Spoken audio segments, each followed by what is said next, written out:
Hello friends, स्वागत है आप सभी के हमारे अपने यूट्यूब चैनल शिक्षा हब यूपीएससी पे। तो सभी को गुड इवनिंग। कैसे हो आप लोग? मुझे उम्मीद है कि आप लोग अच्छे होंगे। बज गए हैं शाम के 3 बजे और अभी हम लोग कवर कर रहे हैं ज्योग्राफी की एनसीईआरटी, वो भी क्लास 7 की, जिसमें हमारा आज का चैप्टर है चैप्टर नंबर 6, जिसे हम कहते हैं प्राकृतिक वनस्पति एवं वन्य जीव या वन्य प्राणी। बेहद ही इम्पॉर्टेंट और बहुत ही अच्छा चैप्टर है, जिसे हम फुल चैप्टर जो है इस लेक्चर के माध्यम से करने वाले हैं। कुछ भी ऐसा कॉन्सेप्ट, कुछ भी ऐसा टॉपिक जो है इसमें नहीं छोड़ने वाले, इतना आप समझिएगा। बात करें तो यूपीएससी, आईएएस और स्टेट पीसीएस सभी एग्ज़ाम के लिए इम्पॉर्टेंट है। किसी भी एग्ज़ाम को देना है तो आपको आपका बेसिक जो है अच्छा होना चाहिए, तभी जाकर के आप किसी भी एग्ज़ाम को अच्छे से क्लियर कर पाएंगे और अच्छे से आप मार्क्स गेन कर पाएंगे। तो फाइनली हम चलते हैं अपने आज के इस टॉपिक को और टॉपिक को शुरू करते हैं, ताकि आपको पढ़ने में मज़ा आए और समझने में अच्छा लगे। ध्यान से समझिएगा और समझने की कोशिश कीजिएगा। मुझे उम्मीद है कि आप समझेंगे और कोशिश भी करेंगे, राइट। अब देखिए, हम पढ़ने जा रहे हैं इस चैप्टर को। अब इसमें हम लोग क्या क्या पढ़ने वाले हैं, थोड़ा सा ध्यान से देखिएगा।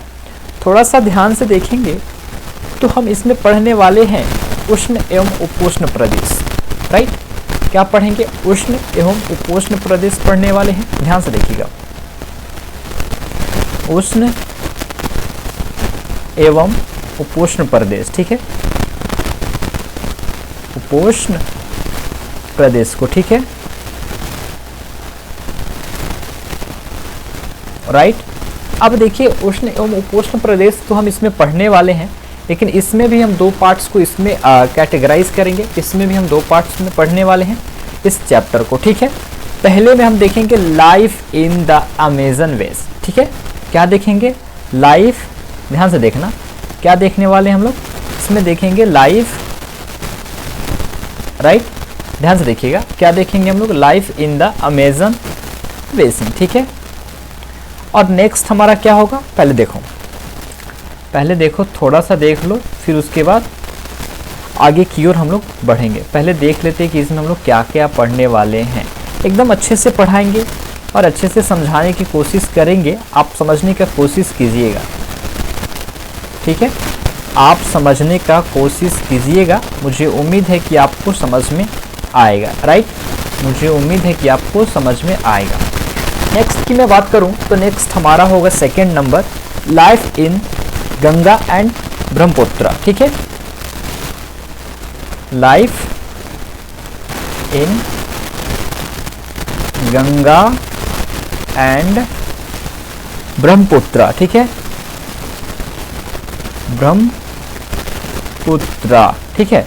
तो ये चीज़ें आपको समझना है, यही चीज़ें मैं आपको समझाने की कोशिश कर रहा हूँ और आपको समझना है। और देखो, इसमें हम लोग ये सारी चीज़ों को कवर करने वाले हैं, इस सब चीज़ों को पढ़ने वाले हैं। अब ध्यान से देखना, कुछ चीज़ों को यहाँ से मैं बताने का कोशिश करूँगा, राइट। अगर समझोगे तो मज़ा आएगा समझने में। पहले वाले में हम लोग क्या क्या पढ़ने वाले हैं, थोड़ा ध्यान से देखना। Life in the Amazon basin में हम इसमें देखेंगे क्लाइमेटोलॉजी, क्लाइमेट देखेंगे। इसका क्या देखेंगे? इसका हम देखेंगे क्लाइमेट। ओहो सॉरी, 1 मिनट वेट करो। इसमें हम इसका क्या देखेंगे? क्लाइमेट देखेंगे, क्लाइमेट देखेंगे, ठीक है। सेकेंड हम देखेंगे इसमें रैन, ठीक है, ठीक है। एंड इसमें देखेंगे पीपुल्स, ठीक है। दोनों में सेम चीज़ों को हम लोग देखने वाले हैं, ठीक है। दोनों में हम लोग सेम चीज़ों को देखने वाले हैं एट इज जो इसमें वही सारी चीज़ें हम लोग इसमें कवर करेंगे, ठीक है। इसे नोट डाउन कर लेना, ठीक है। मुझे उम्मीद है कि आपको अच्छे से समझ में आ रहा होगा और अच्छे से समझने की कोशिश कर रहे हैं, ठीक है। फाइनली अगर हम आगे की ओर बढ़ें तो मैं आपको एक चीज़ समझाने की कोशिश करूँगा, एक प्यारा सा कॉन्सेप्ट और एक अच्छा सा कॉन्सेप्ट। हम लोग उपोष्ण के बारे में पढ़ने जा रहे हैं, राइट। आपको हमने क्लास 6 के चैप्टर नंबर 2 में बताया था कि ये जो सन है, ये जो लाइट है, ये जो सूर्य है, जिसके बारे में हम लोग पढ़े हैं, जिसके बारे में हम लोग जान रहे हैं, इसका जो है डायरेक्ट सनलाइट जो है कहाँ पड़ता है, डायरेक्ट सनलाइट जो है आपको देखो इस डायग्राम से कि ट्रॉपिक जोन में पड़ता है। कहाँ पे, इस ट्रॉपिक जोन में जो है आपको इसका सनलाइट देखने को मिलता है। कहाँ पे, इस ट्रॉपिक वाले एरिया में, उपोष्ण, ठीक है, किसे क्या कहते हैं, उपोष्ण कटिबंध वाले क्षेत्र में आपको देखने को मिलता है। राइट, ध्यान देखना मेरे प्यारे कि उपोष्ण कटिबंध जो है, ट्रॉपिक जोन जो है, सॉरी ट्रॉपिक नहीं, टेराइड, ठीक है, टेराइड जोन जो है वो 23.5 डिग्री नॉर्थ, ओके, और 23.5 डिग्री साउथ, 23.5 डिग्री नॉर्थ और 23.5 डिग्री साउथ के बीच का जो एरिया है उसे ही कहते हैं। और उस जगह पे ही सूर्य का डायरेक्ट किरण जो है, डायरेक्ट सनलाइट जो है पड़ता है। कहीं कहीं पे 30 डिग्री नॉर्थ और 30 डिग्री साउथ भी दिया रहता है। और नॉर्थ टेम्परेट जोन जो है ये देखो इधर उसके ऊपर से लेकर के और 66.5 डिग्री नॉर्थ तक है, यानी कि आपको ये सारी देखना है। साउथ टेम्परेट जोन जो है ये 66.5 डिग्री साउथ तक है, 23.5 डिग्री साउथ से लेकर के। तो ये चीज़ें मैंने आपको समझाया। ट्रॉपिक ऑफ कैंसर क्या है, उसके ऊपर वाले, और 23.5 डिग्री को ट्रॉपिक ऑफ कैंसर कहते हैं नॉर्थ को, और 23.5 डिग्री साउथ को ट्रॉपिक ऑफ कैप्रिकॉर्न कहते हैं। और इन्हीं दो लाइनों के बीच को ही हम लोग उष्ण कटिबंध कहते हैं, यानी कि टेराइड जोन कहते हैं। अब देखो इसके पीछे की बताने का रीज़न आप समझ पाओगे। आप कहीं से अगर समझ पा रहे हो तो देखना हम क्या क्या चीज़ें देखने वाले हैं। आप थोड़ी चीज़ें मैं आपको दिखाऊं और अच्छे से समझाने का कोशिश कर रहा हूं, आप समझने का कोशिश करना, बस ये मज़ा है, ठीक है, यही मज़ा है। कुछ चीज़ों को देखना। साउथ अमेरिका, सबसे पहले हम इसको पढ़ने वाले हैं, साउथ अमेरिका को, right, first of all, okay. और फर्स्ट सेकेंड हमारा होगा इंडिया, राइट। देखो इंडिया देखना ध्यान से, अगर मैं जूम आउट कर पाता तो कर देता, बट नहीं। अब ध्यान से देखना, आप जान रहे हो कि ये इक्वेटर है और इक्वेटर जो है पृथ्वी के दोनों मध्य भाग से निकला हुआ है, ओके ओके। क्या आप इतना जान रहे हो ना? मुझे उम्मीद है कि हाँ सच में आप इतना तो जान रहे हो। देखो प्यारे, अगर इतना जान रहे हो तो मुझे उम्मीद है कि आप समझ पा रहे होंगे और समझने की कोशिश भी कर रहे होंगे, ओके। अगर समझ पा रहे हैं तो वेरी गुड, नहीं समझ पा रहे हैं तो थोड़ा सा समझने की कोशिश कीजिएगा, ओके। अगर हम बात करें कि इस इक्वेटर लाइन की, तो ध्यान से देखना इक्वेटर को, ये देखो ये मध्य भाग से गया, ओके। अब अगर हम बात करें इंडिया सेकेंड हम लोग पढ़ने वाले, एग्जाम्पल इसका लेंगे, ओके। अब देखो आपको मालूम है कि इसके ऊपर एक लाइन जाता है 23.5 डिग्री नॉर्थ का, जिसे हम लोग ट्रॉपिक ऑफ कैंसर कहते हैं। क्या कहते हैं? ये वाला लाइन देखो, ट्रॉपिक ऑफ कैंसर जो है ये जाता है आपका, क्या जाता है? ट्रॉपिक ऑफ कैंसर जाता है, ओके। ध्यान से देखना, इत्मीनान से देखना, अच्छे से समझ में आएगा। ये देखो ट्रॉपिक ऑफ कैंसर, ओके। अगर हम बात करें इस ट्रॉपिक ऑफ कैंसर को, तो ये इंडिया को यानी हमारे भारत को बीचों बीच बांटता है, दो बराबर भागों में जो ये कैटेगराइज करता है, राइट। ये दो बराबर भागों में जो है कैटेगराइज करता है। मुझे उम्मीद है कि चीज़ों को आप समझ रहे होंगे, मुझे उम्मीद है कि आप चीज़ों को समझ रहे होंगे। अगर मैं देखूं तो देखो यहाँ से चीज़ों को मैं अच्छे से समझाने का कोशिश कर रहा हूँ, ठीक है। आप समझने की कोशिश करना कि दो पार्ट्स में कैटेगराइज करता है। अब अगर हम कहें तो क्या आप एक बात मुझे बताना, अगर मैं एक बात कहूं तो आप मुझे बताना, क्या भारत में सिर्फ टेराइड यानी कि उष्ण कटिबंध ही पाए जाते हैं, उष्ण कटिबंध वाले क्षेत्र ही होते हैं हमारे भारत में? तो कहोगे कि नहीं, हमारा भारत का आधा एरिया यानी कि साउदर्न हेमिस्फीयर जो है, साउथ वाला जो भाग है यहाँ, ये वाला भाग साउथ, ओहो सॉरी, ये वाला जो साउथ वाला हमारा भाग है प्यारे, जस्ट वेट, ये साउथ वाला जो हमारा भाग है, साउथ वाला जो भाग है हमारा, ये क्या है? ये है हमारा उष्ण कटिबंध। क्या है? उष्ण कटिबंध टेराइड जोन में पड़ता है, क्योंकि ये आपको मालूम है कि Tropic of Cancer 23.5 degree north और Tropic of Capricorn 23.5 degree south के बीचों के क्षेत्र को हम लोग क्या कहते हैं? उष्ण कटिबंध वाले क्षेत्र कहते हैं, ओके। तो आधा क्षेत्र हमारा क्या पड़ता है? उष्ण कटिबंध, और आधा उपोष्ण कटिबंध में पड़ता है। आधा वाला क्षेत्र हमारा जो है ऊपर वाला नॉर्थर्न हेमिस्फीयर जो है हमारा, ये कहाँ पड़ता है? उपोष्ण कटिबंध में, उपोष्ण कटिबंध में पड़ता है। बस ये चीज़ें मैं आपको समझाया। मुझे उम्मीद है कि आपने समझा होगा और समझने का कोशिश भी किया होगा। नहीं समझ में आया होगा तो प्लीज़ कोशिश करना समझने का। बाकी हम लोग आगे की ओर बढ़ते हैं और देखते हैं यहाँ पे। अब देखो कुछ चीज़ों को यहाँ से फिर समझ में आएगा, ध्यान से देखना। ये है हमारा south America, okay, Amazon river basin, ठीक है। अब अमेजन नदी को तो आप देख रहे हो, ये है पूरा इसका जो एरिया है अमेजन का, ये देखो कुछ इस प्रकार से है यहाँ पे, राइट। अब अमेजन है यहाँ, इसको देखो, ये 10 डिग्री आपका क्या है, ये 10 डिग्री आपका 10 डिग्री, देखो जस्ट वेट, 10 डिग्री नॉर्थ है, राइट, 10 डिग्री नॉर्थ है। फिर ये देखो 10 डिग्री आपको सॉरी 0 डिग्री है, और जो और ये 10 डिग्री आपका क्या है, ये 10 डिग्री आपका साउथ है, ओके ओके। अब अगर हम बात करें तो यहाँ आप देखो कि ये अमेजन नदी किस किस क्षेत्र से किस किस उससे ऊपर गुजरता है। तो सबसे पहला है हमारा बोलिविया, ठीक है, उसका है, उसके बाद है पूर्व, ठीक है, उसके बाद है इक्वाडोर, ठीक है, कोलंबिया, वेनेजुएला, ठीक है। ये सारी चीजें देखो, ये आपको याद रखना है। अगर बात करें कि 0 डिग्री इक्वेटर से जो है, मतलब यहाँ से जो है 0 डिग्री, मतलब यहाँ से जो हो करके कौन कौन ऐसे देश जो है गुजरते हैं। तो पहला है आपका, ये देखो मैं रेड कलर से डिनोट कर रहा हूँ, ध्यान से देखना, मजा आएगा, ध्यान से देखना। पहला है हमारा, देखो यहाँ से इक्वाडोर, देखो ये 0 डिग्री को क्रॉस के साथ क्रॉस कर रहा है, कोलंबिया है, ओके, और वेनेजुएला, ठीक है, ठीक है, ब्राजील, ठीक है, ब्राजील, ठीक है। तो देखो ये सारी चीज़ों को आप समझो, नहीं समझोगे मज़ा नहीं आएगा, अच्छे से समझोगे अच्छे से मज़ा आएगा, ठीक है। तो ये चीज़ें मैंने आपको दिखाया, आपने समझा, ठीक है। अगर अमेजन नदी की मैं बात करूं तो यहाँ पे क्लाइमेट कैसी होती है। अमेजन नदी की क्लाइमेट जो है बाबू, ठीक है, ठीक है, याद रखना कि इसका जो क्लाइमेट है ये क्या है, हॉट है। इसका जो क्लाइमेट है वो कैसा है, हॉट है, यानी कि गर्म है। इसका जो है क्लाइमेट जो है क्या है, इसका जो क्लाइमेट है वह है हॉट, राइट, हॉट है, ओके, हॉट है और हॉट ड्राई है, ठीक है। बात करें यहाँ की डे नाइट की, तो डे नाइट यहाँ की आर्द्रता है, यहाँ पे रेन जो है ऑलमोस्ट एवरी डे होते हैं।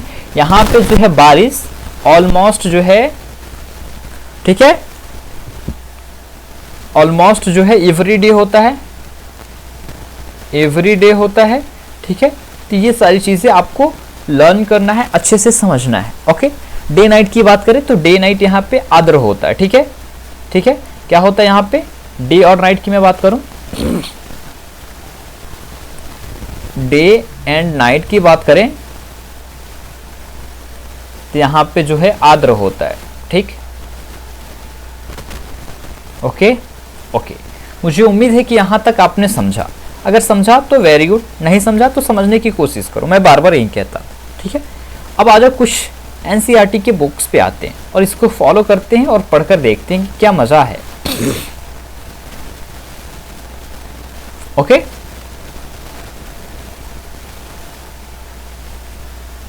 ओके, देखो देखो कि स्थल की ऊंचाई एवं वनस्पति की विशेषताएं एक दूसरे से संबंधित है। ऊंचाई में परिवर्तन के साथ जलवायु में परिवर्तन होता है, ठीक है, ध्यान से सुनना, तथा इसके कारण प्राकृतिक वनस्पति में भी बदलाव आता है। वनस्पति की वृद्धि तापमान एवं नमी पर निर्भर करती है, ठीक है। कह रहा है एनसीईआरटी आपका कि जो ऊंचाई है, हाइट है, यानी कि स्थल का, सरफेस का जो ऊंचाई है, अगर स्थल की ऊंचाई बढ़ रही है तो वनस्पति की विशेषता एक दूसरे से संबंधित है। स्थल की ऊंचाई एवं वनस्पति की विशेषता, देखिए कह रहा है यहाँ पे कि ऊंचाई में अगर परिवर्तन हो रहा है, अगर ऊंचाई में परिवर्तन हो रहा है तो परिवर्तन के साथ जो है जलवायु में परिवर्तन होना निश्चित है। अगर ऊंचे स्थल पे जाओगे तो वहां पे जलवायु कुछ अलग मिलेगा, और उससे नीचे वाले स्थल पे आओगे तो वहां का जलवायु, वहां का क्लाइमेट जो है अलग मिलेगा। और अगर ये दोनों चेंज होते हैं तो इसके पीछे जो है, पीछे पीछे और इन्हीं पे निर्भर रहता है हमारा प्राकृतिक वनस्पति। तो इसी के कारण हमारा प्राकृतिक वनस्पति जो है इसमें बदलाव आता है। वनस्पति में वृद्धि तापमान एवं नमी पर निर्भर रहती है। कह रहा है कि वनस्पति पे जो वृद्धि है वो तापमान एवं नमी पर निर्भर रहती है। इसके अलावा यह ढाल एवं मिट्टी की परत की मोटाई जैसे कारकों पर निर्भर करती है। Right, okay. इन घटनाओं में अंतर के कारण किसी स्थान की प्राकृतिक वनस्पति की सघनता एवं प्रकार का में भी परिवर्तन होता है। आमतौर पर प्राकृतिक वनस्पति को निम्न मुख्य श्रेणी में वर्गीकृत किया गया है। ध्यान देना, पहला है वन, जो वृक्ष के लिए उपयुक्त तापमान एवं परिपूर्ण वर्षा वाले क्षेत्र में उगते हैं। इन कारकों के आधार पर सघन एवं खुले वन विकसित होते हैं। ओके, तो कुछ चीजें हैं, आप समझना ध्यान से, ठीक है। अब देखो, दूसरा है आपका घास स्थल, जो मध्य वर्षा वाले क्षेत्र में विकसित होते हैं, वह घास स्थल कहलाते हैं। कांटेदार झाड़ियां है थर्ड, कांटेदार झाड़ियां एवं झाड़ियां केवल शुष्क क्षेत्रों में पैदा होते हैं। सालिम हिमालय की यात्रा का अपना यह अनुभव अपने पिता को बता रही थी। सलीमा, उसके पिता विश्व के विभिन्न स्थलों पर जा चुके थे। उन्होंने सलीमा को विभिन्न महाद्वीपों के विभिन्न भागों में पाई जाने वाली विविध प्रकार की वनस्पति के बारे में बताया। उन्होंने उपध्रुवीय प्रदेश में शंकुधारी वन, रेगिस्तानों के कांटेदार झाड़ियां, आंध्र प्रदेश में घने उष्णकटिबंध दृढ़ काष्ठवनों के बारे में कई अन्य जानकारी दी। सलीमा समझ गई कि हिमालय के क्षेत्रों में लगभग सभी प्रकार की वनस्पतियां पाई जाती हैं, जो भूमध्य रेखा से ध्रुव की ओर जाने पर मिलती है। अब देखो, आपको ये समझाया जा रहा है कि जो हिमालय वाला क्षेत्र है वहां पे लगभग सभी प्रकार की वनस्पतियां पाई जाती है, जो भूमध्य रेखा से ध्रुवों की ओर जाने पर मिलती है। कहां से? भूमध्य रेखा से ध्रुवों की ओर जाने पर मिलती है। आपका भूमध्य रेखा क्या है? इक्वेटर क्या है भाई?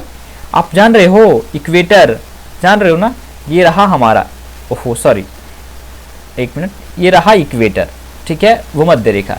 इससे ध्रुवों की ओर जाइएगा, ध्रुव कहाँ है? इधर ध्रुव की ओर जाइएगा, आप ध्रुव की ओर जाइएगा तो आपको देखने को मिलेगा, ठीक है, ठीक है। चलो, प्राकृतिक वनस्पतियों के प्रकार में बदलाव का मुख्य कारण जलवायु का बदलाव है।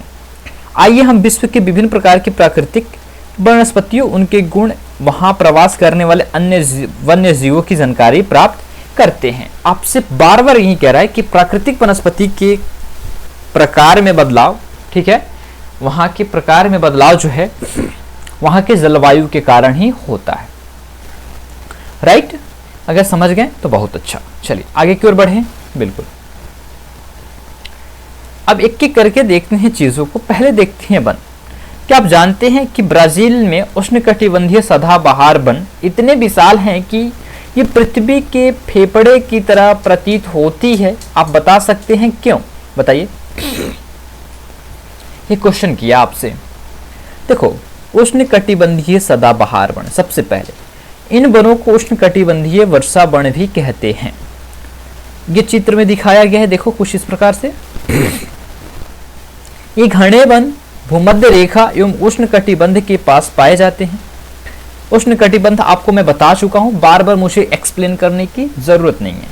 ये क्षेत्र गर्म होते हैं एवं पूरे वर्ष यहाँ अत्यधिक वर्षा होती है। चूंकि यहाँ का मौसम कभी शुष्क नहीं होता, इसलिए यहाँ के पेड़ों की पत्तियां पूरी तरह नहीं झड़ती, इसलिए इन्हें सदाबहार वन कहते हैं। काफी घने वृक्ष की मोटाई वितान के कारण दिन के समय भी सूर्य की प्रकाश वन के अंदर नहीं पहुंच पाती है। आमतौर पर यहाँ दृढ़ काष्ठ वृक्ष जैसे रोजवुड, अबानुस, महोगनी इत्यादि पाए जाती हैं।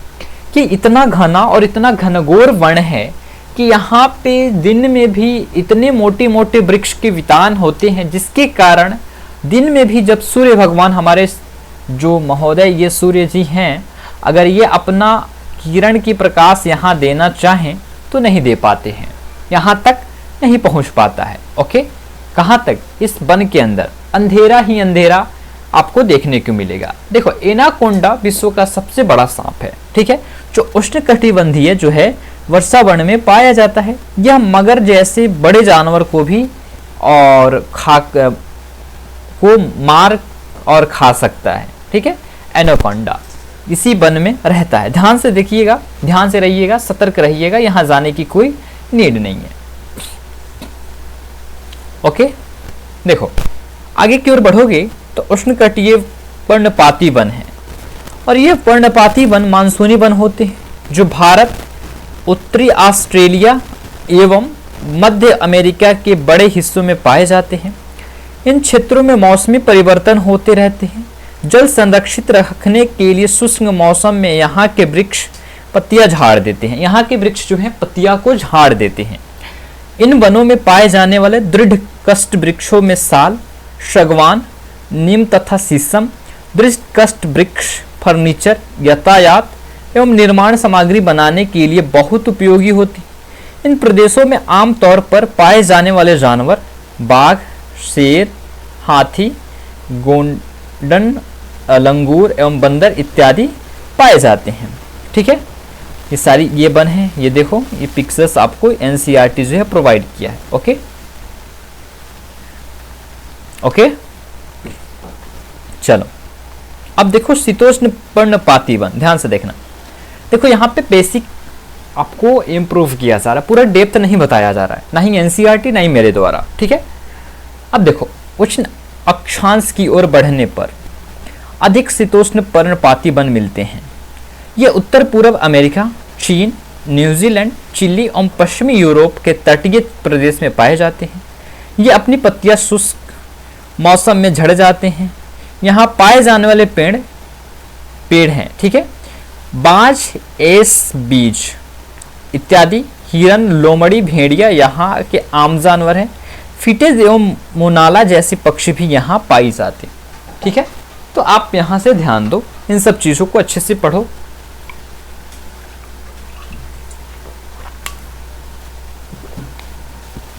और एकदम की पॉइंट्स में नोट्स बनाने की तैयारी करो, ठीक है। ये पूरा का पूरा एज इट इज लिखने की जरूरत नहीं है, नहीं तो फिर इससे अच्छा रहता है कि बुक ही खरीद लो, ठीक है। अगर ऐसा कुछ करोगे, पूरा का पूरा नोट डाउन करोगे, तो फिर आप ऐसा करना कि बुक ही रख लो या स्क्रीनशॉट रख लो। भूमध्य सागरीय वनस्पति, ओके। आप जान चुके हैं कि महाद्वीप के पूर्व एवं उत्तर पूर्वी किनारों में अधिकांश भाग शीतोष्ण सदाबहार एवं पर्णपाती पेड़ों से ढके हैं। महाद्वीपों के पश्चिमी एवं दक्षिण पश्चिम किनारे भिन्न हैं। यहाँ भूमध्य सागरीय वनस्पति पाई जाती है। यह अधिकतर यूरोप, अफ्रीका एवं एशिया के भूमध्य सागर के समीप वाले प्रदेश में पाई जाती है, इसलिए इनका यह नाम पड़ा है। ओके, ये वनस्पति भूमध्य सागर के बाहरी प्रदेश जैसे संयुक्त राज्य अमेरिका के कैलिफोर्निया, ओके, दक्षिण पश्चिम अफ्रीका, दक्षिण पश्चिम दक्षिण अमेरिका एवं दक्षिण पश्चिम, ठीक है, ये सारी चीज़ें आपको ध्यान देना है। देखो भूमध्य सागरीय वृक्ष जो है शुष्क ग्रीष्म ऋतु में स्वयं को ढाल लेती है। उनकी मोटाई छाल एवं पत्तियां वाष्पोत्सर्जन को रोकती है, ठीक है। कुछ है नहीं चैप्टर में, अच्छे से पढ़ोगे अच्छे से समझ में आएगा। ऑस्ट्रेलिया में पाई जाती है, ठीक है।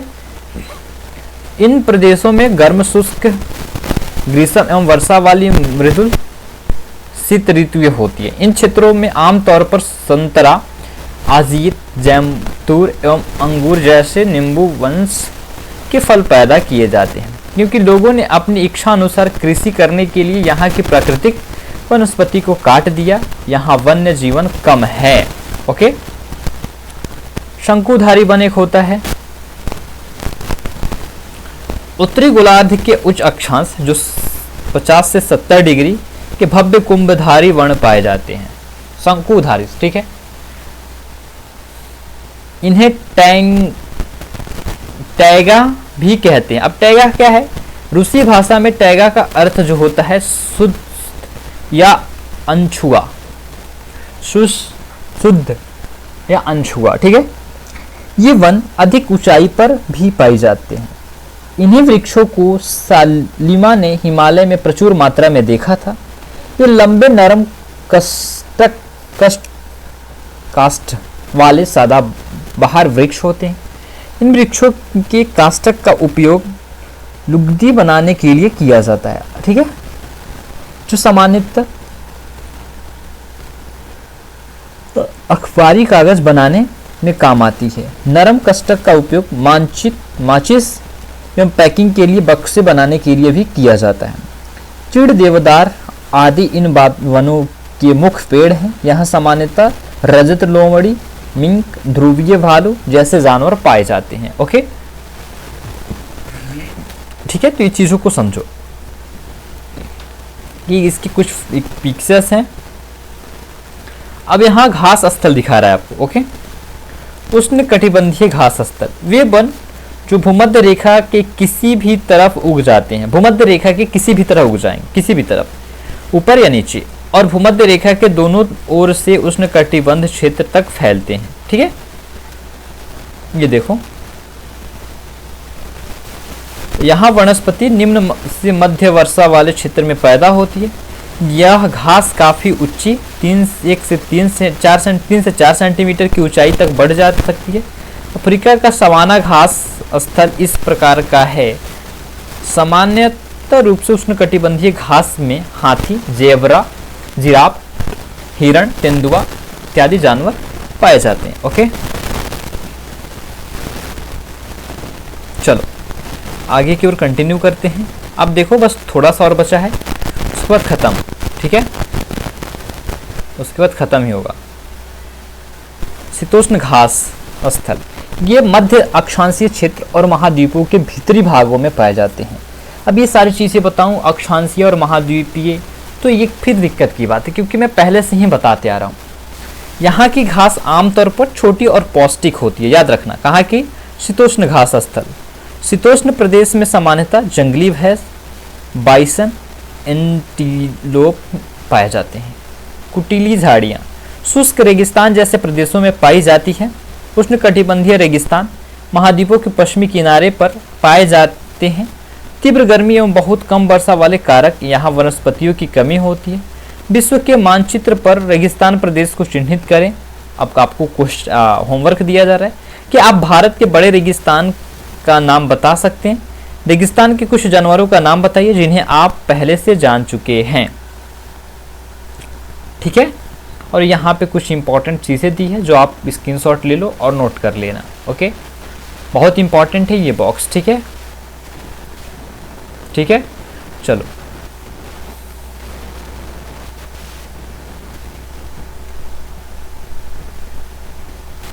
बस यहीं तक है आज का ये लेक्चर। अब देखो, यदि आप ध्रुवीय प्रदेश में जाएंगे तो वहाँ स्थल आपको अत्यधिक ठंडा मिलेगा। यहाँ बहुत सी सीमित प्राकृतिक वनस्पति मिलती है। यहाँ केवल कई लाइकेन एवं छोटी झाड़ियाँ पाई जाती है। ये अल्पकालिक ग्रीष्म ऋतु के दौरान विकसित होते हैं। इसे टुंड्रा प्रकार की वनस्पति कहा जाता है। ये वनस्पति यूरोप, एशिया एवं उत्तरी अमेरिका के ध्रुव प्रदेश में पाए जाती हैं। यहाँ के जानवरों के शरीर पर मोटा फर एवं मोटी चमड़ी होती है जो उन्हें ठंडी जलवायु में सुरक्षित रखते हैं।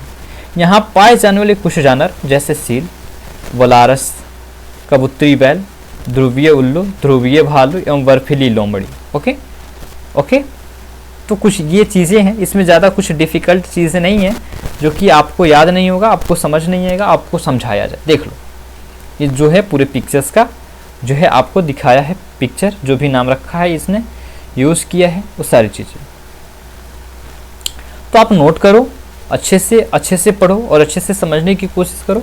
बाकी कोई भी दिक्कत हो मुझे कमेंट करो, मैं बताऊंगा, मैं आपके लिए हूँ। आपके जो भी डाउट है मैं आपको ज़रूर सॉल्व करूँगा, ठीक है। तो आज के लिए इतना ही रहने देते हैं, फिर मिलेंगे हम लोग नेक्स्ट लेक्चर पे। तब तक के लिए सभी को थैंक यू, जय हिंद, बाय बाय मेरे प्यारे डियर एंड लव यू।